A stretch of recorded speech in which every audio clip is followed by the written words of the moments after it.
सभी साथियों को मेरा नमस्कार, स्वागत है आप सबका आज 6 फरवरी के जनसत्ता विश्लेषण में। आइए शुरू करते हैं यहाँ के जनसत्ता विश्लेषण। पहले पेज पे खबर आती है अंतर्राष्ट्रीय अमेरिका से। डोनाल्ड ट्रंप साहब के राष्ट्रपति बनने के बाद पहले राष्ट्राध्यक्ष जो उनसे मिले हैं वो है बेंजामिन नेतन्याहू, जो कि इसराइल के इस समय चल रहे इसराइल हमास युद्ध को लेकर कई चर्चा करने आए। और डोनाल्ड ट्रंप साहब ने बात भी करी कि वो गाज़ा पट्टी जो कि अब पूरी तरह अ, बर्बाद हो चुकी है उसे रीडेवलप करेंगे। और ये बहुत सख्त और बहुत ही बड़ा संदेश है विश्व के लिए कि अमेरिका इजराइल और यहूदियों के साथ मजबूती से खड़ा है।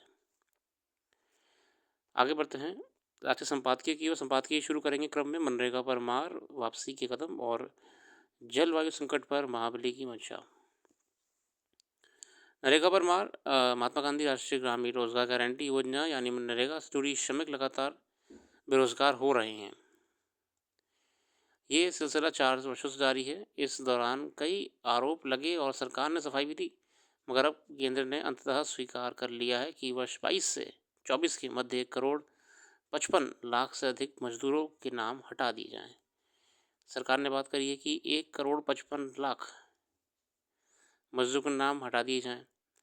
आश्चर्य है कि करोड़ों नागरिकों को हर महीने प्रति व्यक्ति 5 किलो अनाज तो दिया जा रहा है, लेकिन काम नहीं। ये निराशाजनक है कि जो लाखों श्रमिक काम कर रहे थे अब वे खाली बैठ गए हैं। नरेगा के माध्यम से प्रतिवर्ष ग्रामीण इलाकों में रोजगार का सृजन किया जाता है। इस योजना में सरकार हर वर्ष बड़ा निवेश करती है। वित्त वर्ष 24-25 में ही 86,000 करोड़ रुपए की राशि आवंटित की गई। ये समझ से परे है कि इतना बड़ा बजट रखने के बावजूद इस योजना से जुड़े श्रमिक क्यों हटाए जा रहे हैं। मतलब इतना बड़ा आवंटन भी करा जा रहा है पैसे का, फिर भी क्यों हटाए जा रहे हैं। जबकि संवैधानिक प्रतिबद्धता जताई गई है कि नरेगा के जरिए ग्रामीण भारत के नागरिकों को देश के विकास से जोड़ा जाएगा। शहरों की तरह गांव में भी रोजगार के अवसर बढ़ेंगे। नरेगा का मुख्य उद्देश्य ग्रामीण परिवारों के व्यस्त सदस्यों को साल में 100 दिन रोजगार देना था, मगर केंद्र की ये महत्वाकांक्षी योजना को धीरे धीरे भ्रष्टाचार की भेंट चढ़ दी गई। धांधली होने लगी, फर्जी कार्ड बनने लगे। ये दुखद है कि ग्रामीण बेरोजगारों ने लिए धरातल पर उतारी गई योजना पंचायतों, ग्राम प्रधानों और रोजगार सेवकों की मिली भगत के कारण बर्बाद हो गई। जॉब कार्ड बनने पर भी श्रमिकों को पता नहीं होता कि उनके खाते में पैसे आए भी कि नहीं। योजना का संचालन कर रहे लोग के फर्जीवाड़े का ही नतीजा है कि वित्त वर्ष 23-24 में 85 लाख कार्ड हटा दिए गए थे।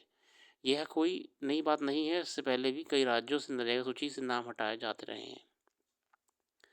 मेरे साथ ही इस देश के लिए बहुत ही अफसोस की बात है कि इतनी बड़ी नीति जो ग्रामीण रोजगार और ग्रामीण समाज को ऊपर उठाने के लिए बनाई गई थी, वो आज करप्शन और मिसमैनेजमेंट की वजह से और बैड गवर्नेंस की वजह से आज इस हाशिए पर खड़ी हो गई है कि उससे लोगों को हटाया जा रहा है। आगे बढ़ते हैं वापसी के कदम। ये अमेरिका से आए हमारे माइग्रेंट्स को लेकर है। पढ़ लीजिएगा, मैंने इसके बारे में पहले भी कई आर्टिकल्स करे तो मैं बार बार नहीं पढ़ूंगा इन आर्टिकल्स को। अगला आर्टिकल है जलवायु संकट पर महाबली की मंशा। ये लेख लिखा है ऋतुपर्ण दवे साहब द्वारा। जलवायु परिवर्तन से बढ़ती चुनौतियां प्रकृति और मानवता दोनों के लिए शुभ संकेत नहीं है।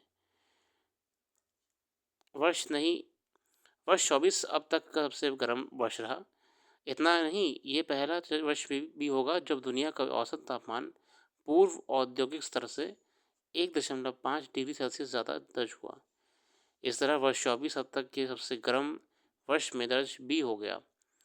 यूरोपीय जलवायु एजेंसी कोपरनिकस ने इस सच्चाई पर मुहर लगाते हुए इस नए वर्ष के पहले से ही हफ्ते में इस बात की पुष्टि भी कर दी। देखिए, ये ग्लोबल वार्मिंग का नतीजा है कि साल लगातार गर्म होते जा रहे हैं। वर्ष 1850 से वैश्विक तापमान में माप की शुरुआत हुई। तब से संग्रहित आंकड़ों को देखने और तुलनात्मक अध्ययन के बाद इस दिशा में सक्रिय एजेंसियों इस निष्कर्ष पर पहुंची हैं कि वर्ष 1850 के बाद से अब तक का सबसे गर्म वर्ष 24 रहा है। जलवायु परिवर्तन का नतीजा है। विडम्बना देखिए कि प्रकृति को बचाने की मुहिम का महत्वपूर्ण सदस्य अमेरिका अब इससे अलग हो गया है। वहाँ नए राष्ट्रपति के रूप में शपथ ले रहे डोनाल्ड ट्रंप ने पेरिस समझौते से बाहर होने की औपचारिक घोषणा कर दी। पेरिस समझौते जलवायु संकट पर काबू पाने के लिए एक महत्वपूर्ण वैश्विक संधि है। इतना ही नहीं, उन्होंने आदेश पर हस्ताक्षर करने से पहले अपने समर्थकों को कारण बताते हुए इसे अनुचित और एक तरफा बताया। ये पहली बार नहीं है कि जब ट्रंप ने ऐसा किया हो।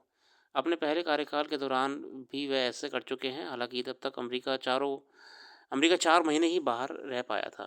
पहले भी उन्होंने करा था, जब अपने लास्ट टेन्योर में थे डोनाल्ड ट्रंप साहब, और अब की बार भी करा है ये पेरिस डील से अपने को बाहर। अमेरिका के समझौते से हटने के ये भी मायना है कि इससे कमज़ोर हुए और आर्थिक रूप से कमज़ोर देशों की स्थिति और ज़्यादा मुश्किल होती जाएगी। पहले ही अपर्याप्त बजट या गरीबी के कारण चुनौती है। अब तो ऐसा लगता है कि अमेरिका का यह कदम जलवायु संकट से निपटने के लिए प्रयासरत सभी देशों और इसके विनाशकारी प्रभावों से जूझ रहे लोगों के लिए सबसे बुरा सपने ऐसा है।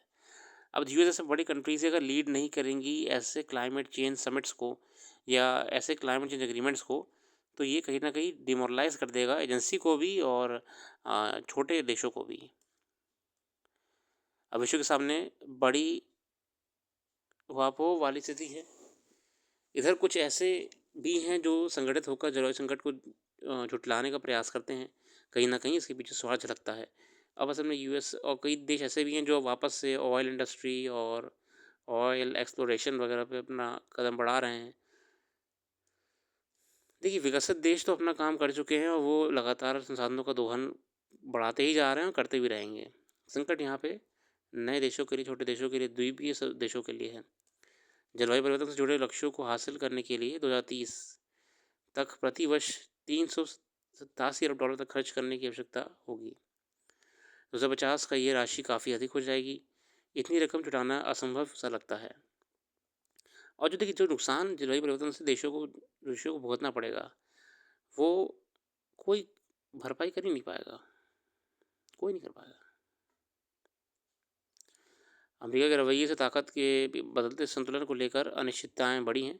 ऐसे में हिंद प्रशांत क्षेत्र के अहम देश जैसे भारत, जापान और दक्षिण कोरिया को इस दिशा में और सक्रिय होना होगा। बदलती परिस्थितियों में यही मिलकर न्यायोचित हरित परिवर्तन ला सकने में सक्षम होंगे। इसके अलावा स्टील, लोहा और सीमेंट जैसे चुनौती भरे उद्योगों की समस्याओं को दूर करने के साथ उनमें ग्रीन हाइड्रोजन जैसे नए वैकल्पिक ईंधन का इस्तेमाल कर इन उद्योगों को और हरित बनाने में कारगर पहल कर सकते हैं। ग्रीन ट्रांजिशन तो सारे देशों को ये जिम्मेदारी लेनी ही होगी।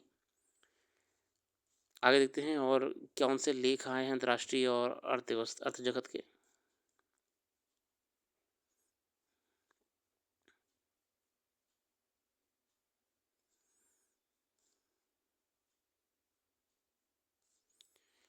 ऐसी कोई विशेष खबर नहीं होगी भी तो आपको हमारी करंट अफेयर्स वेबसाइट पर मिल जाएगी डिटेल में करंट अफेयर्स। तो इसी के साथ आज के लिए रखते हैं। अपना कीमती समय देने के लिए बहुत बहुत धन्यवाद। कल फिर आएंगे नई वीडियो के साथ, जुड़े रहिए और हमारी वेबसाइट को जरूर विजिट करिएगा। उसका लिंक डिस्क्रिप्शन में मौजूद है। डिटेल में आपको देश विदेश की कई खबरों के बारे में विस्तार में जानने को वहाँ मिल जाएगा। Thank you.